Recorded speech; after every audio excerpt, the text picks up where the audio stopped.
first quarter lead. And he'll put it through to make it 7-0 Steelers.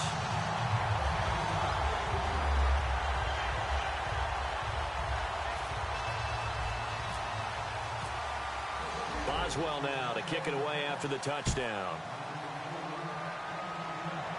This will be fielded on the back line of the end zone.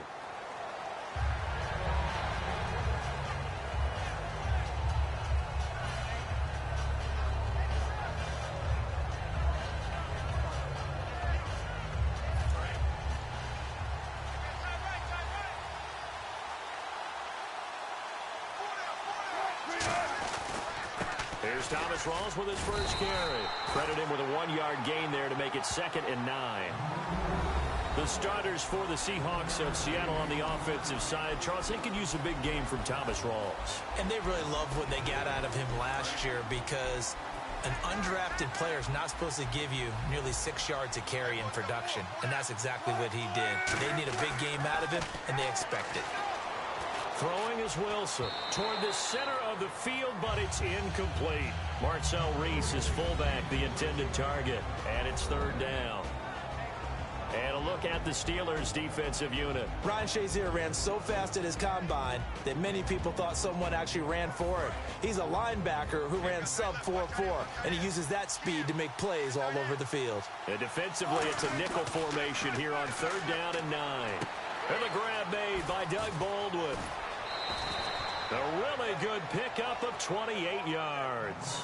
I don't care how many times you tell the story, it never loses its luster for me. Doug Baldwin, undrafted out of Stanford, and plays like a #1 receiver should in the NFL.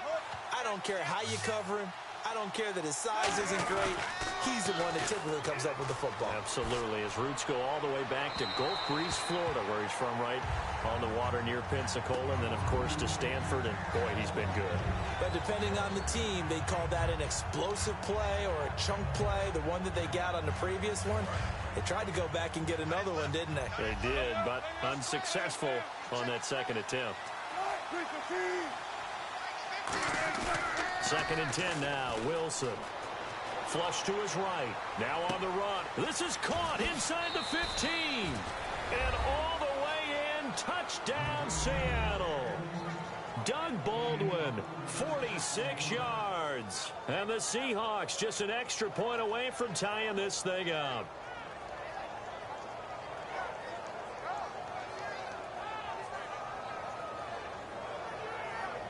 And they will line up now for the 2-point try.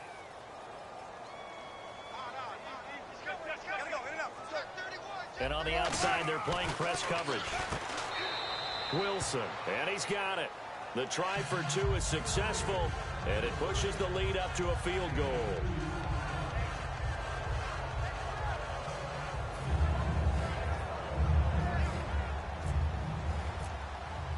Hauschka now to send this one away following the score.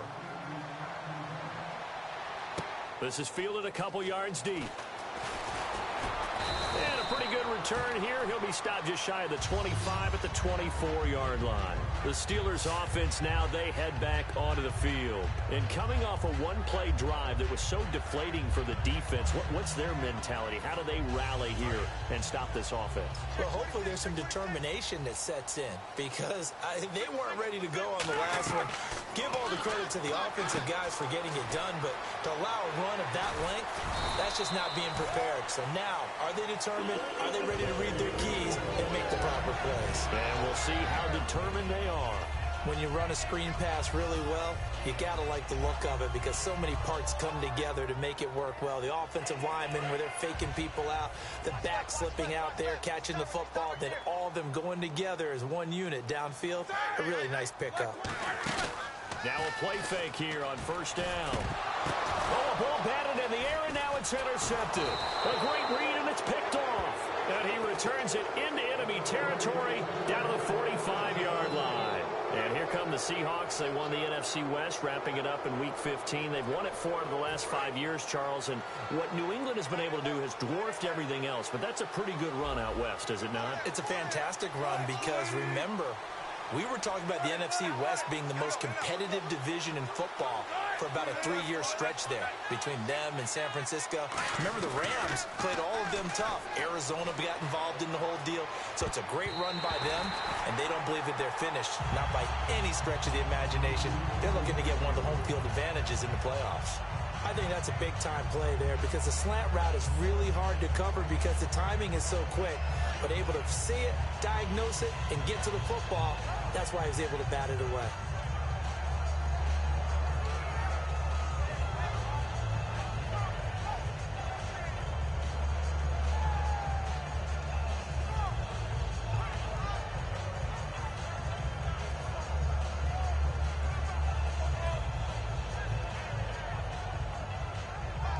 And on 2nd and 10 now. They'll come out in the pistol. 2nd and 10. It's Wilson again. And this is caught. It's Jimmy Graham. It's a 10-yard pickup, and it moves the chains. An ex-teammate used to tell me all the time, I hate experienced quarterbacks because no matter what, you really can't hide what you're doing. And I think that right there, he knew right away where the blitz was coming from, where his primary guy was going to be, and he ended up going to a secondary target for a nice game. I was just going to ask you, that wasn't the primary target. He's so good at that, isn't he? I think he knew right away that he wasn't going to get to his primary guy. I think he read that as soon as he got to the line of scrimmage, knew where the pressure was going to come from, and said, I know how to beat that, and that's what he did. For Rawls, they're going to need to figure something out going into the playoffs because you look back to Week 15, 21 carries, 34 yards. That has to improve if they want to make a run. I agree totally with that because even though they have switched to Russell Wilson being the focal point of their offense, running the ball is still their bread and butter. And if they have Thomas Rawls at peak efficiency, then the Seahawks are really ready to go. But the Rams' defensive front, when they're at their best, 3 first-rounders up front, hard to move it against them. That's very true, and that's who he was going against in Week 15. On 1st and 10, it's Wilson. And Graham's got it over the middle. And he is in for the Seattle touchdown. Jimmy Graham, a 22-yard touchdown grab. And the Seahawks find a way to stretch their lead.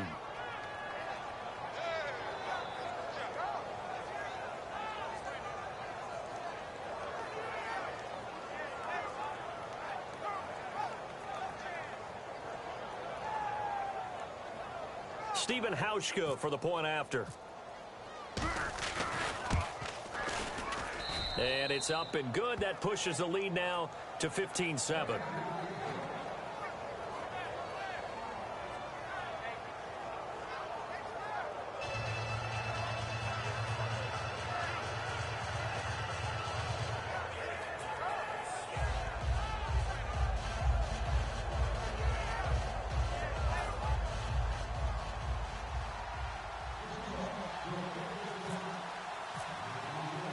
Hauschka now to send this one away following the score. This is fielded at the goal line. And he'll get it up just past the 20, and his guys will go to work at the 21-yard line. The Steelers' offense now, they get ready to head back on the field. And following the interception, we'll see what they can put together on this drive. I can hear my old college coach right now. He always used to tell us before every game, the team making the fewest mistakes will win. What they're hoping is that last mistake is their only one of the game. Coaches, that's all they talk about, turnovers, right? Minimizing those and maximizing opportunities. Shift together here from the D-line.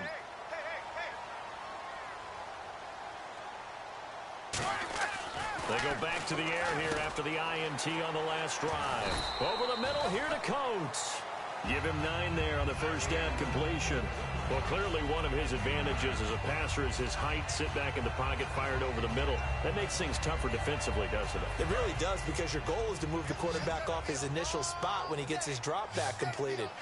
But when you have that type of height, he can stay in there if he's willing to take the hits and just fire over the top, which saves him time and actually completes a play a little bit quicker than it normally does when a quarterback has to slide and find open space to throw. And when you're playing a quarterback with some experience and some moxie, You enter the danger zone when you decide to blitz him, because if he's able to diagnose as he did on that play, he can hurt you downfield. He reads defenses so well, doesn't he? He really does, and the best part about that play for him, I don't think that was his primary target. I don't think so either. I think he had the read, figured out where the blitz was coming from, and went to a secondary target for a really nice game. And the Buffet boys, the O-line, hopefully they're ready today. Listen, you got to feed them first. But if you do, you usually get a great product out on the field, and when they play well, the quarterback can't wait to feed them afterwards. Man open right side, it's Rodgers. And he'll take it down shy of the 45 at the 46. Slant route's effective no matter who's running the route and catching the ball. But when you have a receiver of that stature, you have to be a little bit more precise throwing it. You don't have the same catch radius with the bigger targets.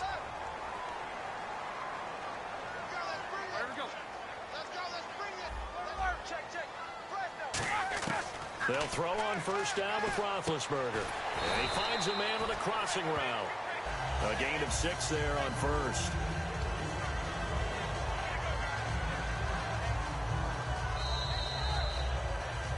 Back with Charles Davis, Brandon Gaudin. It's Steeler football to begin quarter number 2. They've got it 2nd and 4 to start things out.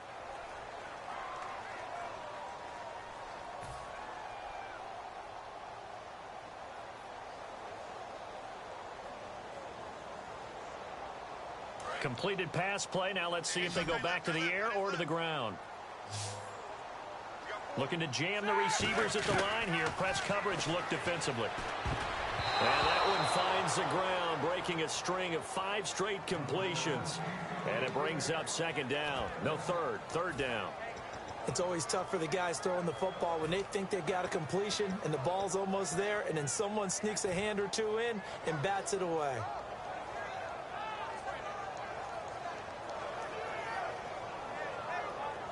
Third down here for the offense after the incomplete pass. They come up with one running back. That's Bell. Ben to throw again. And incomplete. The contact made the ball roam free and brings up 4th down. And there's a good opportunity that just went awry there. A drop pass. I guess that's why they call them running backs and not catching backs. Feeling like they're not quite in field goal range yet. They're going to go for it on 4th.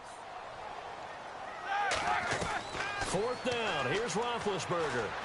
He gets it to Brown. Complete. And he's able to get the first here as he's taken down at the 25. Both sides were holding their breath there on that 4th down play, and the offense can breathe a sigh of relief. And both knew exactly where the first down markers were. You know the defense is trying to guard those sticks and try and keep people in front. But somehow, some way, those guys found a way to pick it up. Now a first down carry by Bell. And not much of a hole there as he gets it down to about the 24-yard line. Bell, of course, missed the first few games of the season, but still top 5 in the league in rushing. Was, though, held under 100 in Week 15. Well, he probably used a lot of that in Week 14 at Buffalo when he ran for 236 yards. I think he's still running against Buffalo. So he probably left a little behind. But what a matchup issue he is for any defense because of his ability to split out from the backfield and catch the football as well.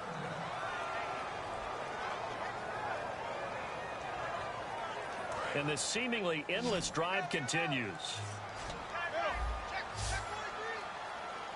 Again, we'll see the pistol here. On 3rd down, Roethlisberger looking for his running back, and he's got him. And he'll be brought down at the 21, just shy of the 20 in the red zone. It'll be a 3-yard gain, and that's going to bring up a 4th down. So many times you hear today's NFL described as a space game. Get your best players into space with the football in their hands. That's why sometimes you just swing it out to your runner, get him out in the flat, and let him have a chance to make people miss an open field. And he missed it. It's no good. And this score will stay right where it is.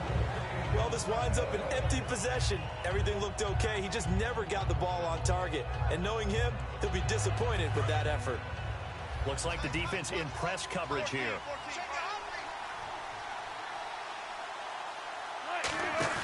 They go play action here on first down. They'll buy some time right.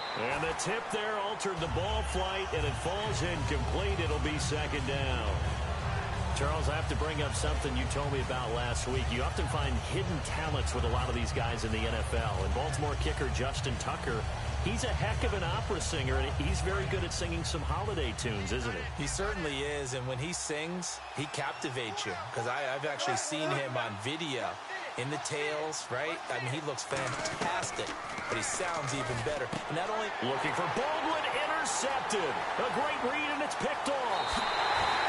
He had his eyes on the end zone. He got close. At least he set the offense up nicely, but he's probably mad he didn't take that one to pay dirt. I agree with you, and you know he's going to get teased because he didn't get it all the way into the end zone. But if they don't score now, if they don't get a touchdown, he won't just get teased. They'll be glaring at him. How'd you not score? Now Bell, and he's going to get this back to the 3-yard line and no further. They'll say no gain on the play, and it'll be second and goal. And a couple of big boys up front defensively, and in that 4-3, those D tackles so vital. Extremely vital. I love how you describe that because if they control things up front, often it's over the guard. Sometimes they slide and make it over the center. It's really hard to get a play started then because a lot of teams want to start inside out running the football. But against a good 4-3, you may not find any space. And on that play, there was zero space. No gain. And the D not yielding much there. He's only going to get a yard to about the 2. And a nice job defensively to keep him out of the end zone. He was trying to get his second touchdown already in the first half. They had that one earlier, was bidding for a second. This defense hasn't let him in yet. They'll need to stiffen here. 3rd and goal from the 2. 3rd and 2. Now Roethlisberger. And he fires one, but incomplete. Sammy Coates, the intended target there. And it's 4th down.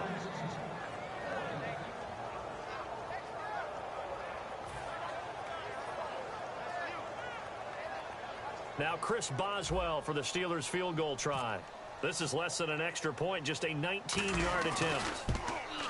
And Boswell's kick is good. And the lead slims to 5 now at 15-10. So after the pick, they can't capitalize for 6, but they do get 3. And I know in this situation, most of us want to focus on the offense. You know what side of the ball I played on. Let's give that defense a lot of credit. Taking it over in a sudden change situation and shutting them down. Tyler Lockett now with a return. And he will be marked down right there at the 20-yard line. Here come the Seahawks now, set to take over on offense. And following the interception, just any interception, are you a little bit more cautious when you start that next drive, or no, you just throw that out the window? I think you are. I don't think that there's any way you can run back out there and go, totally didn't affect me. Let's just go ahead and be loose with the football again. You're going to take care of it, but you have to be careful about being too cautious because now you can't run any offense at all. Still want to attack. We'll see how they attack him here. They go back to the air here after the INT. They set up the screen to Rawls. That's going to go as a loss of a yard, and it'll be second down.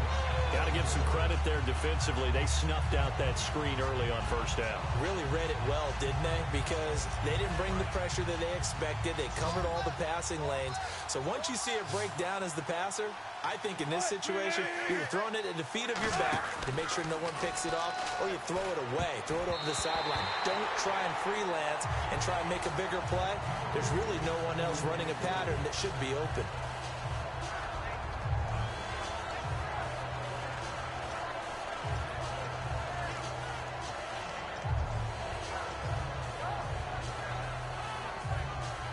Will the defense dial up the pressure? Let's see. 3rd and 11. They come out here in the I.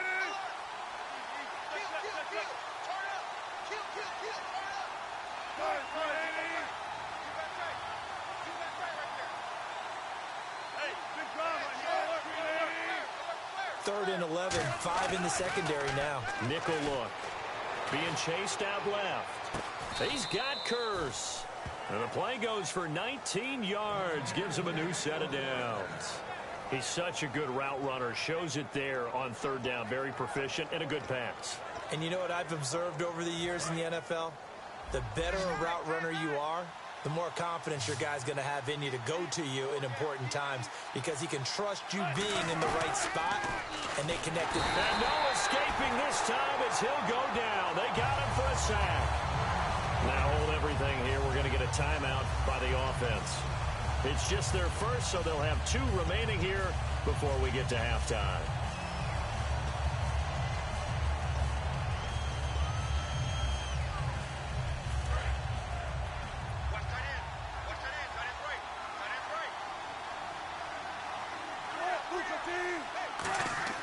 Now Wilson on second down.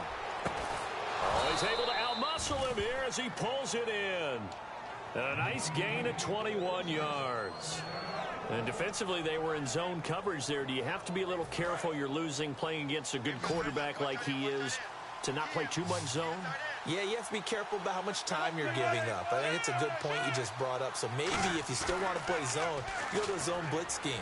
And you can drop it. He rifles one that's intercepted. Picked off by Mike Mitchell. And they will set up shop at their own 46-yard line. Out comes the Steeler offense now, ready to see what they can do here. And last time they got 3 points, but it was a chip shot field goal. And when you go to the sideline after a chip shot field goal, maybe the offense not too happy. It's a balancing act, isn't it? Because you're exactly right. They're none too pleased that they didn't punch it in for 6 points.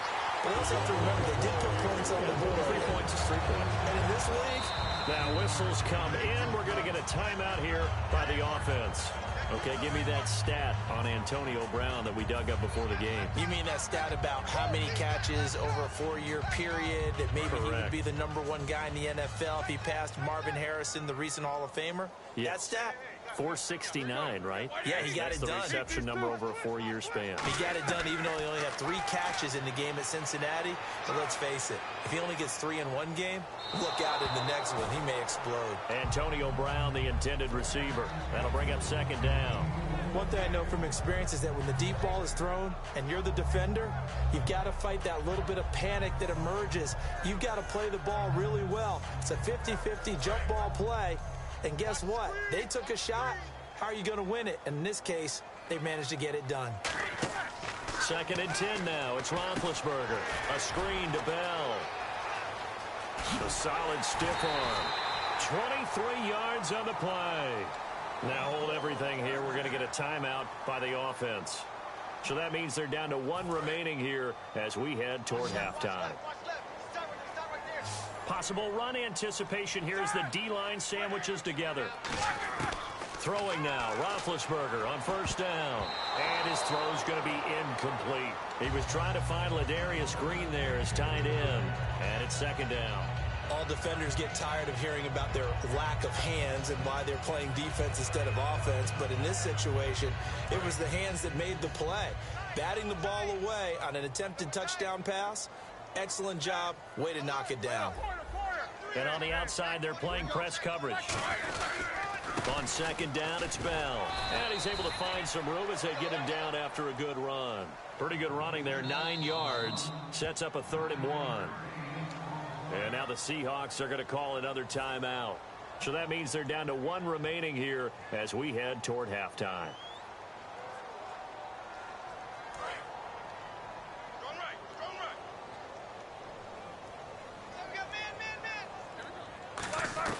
On 3rd and 1, it's Roethlisberger. And that one will fall incomplete. Clock here now just under 30 seconds to go in this first half. And that was a nice play. He knocked it away, but obviously you want the interception in this situation. You want to take away any chance that they have any decision to make on 4th down. But things happen so quickly in the end zone in this compressed area of the field that you're just happy to knock it away and not allow a touchdown.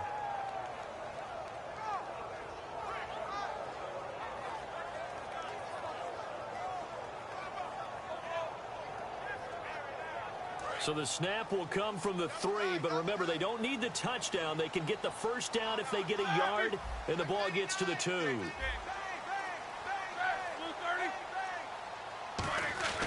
4th down. Now big hit, and he lost the football. It's loose. And a big turnover there as his guys will get the football back. Seattle now ready to march march onto the field.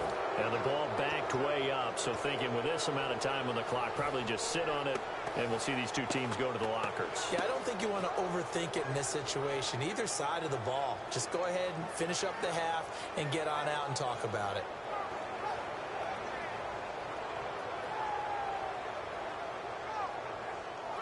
And not great starting field position here for the offense. Following the fumble recovery, it's Wilson. He's going to loft one deep left side here. He was trying to get it to Jermaine Kearse. And now it's second down. And when all else fails as a defender, when you're not there in the coverage, your best friend is exactly what we saw there. A big play shot taken by the offense. Unfortunately, it ended in a big drop. He's going to go up top again. And got his man complete. The 20. A big play there just before halftime. 92 yards. Coaches really don't care from what position they get this, but run after the catch ability, rack ability, is often the difference between winning and losing and changing field position. That's it for the first half. 2 more quarters to go. We'll have plenty more to see after the break.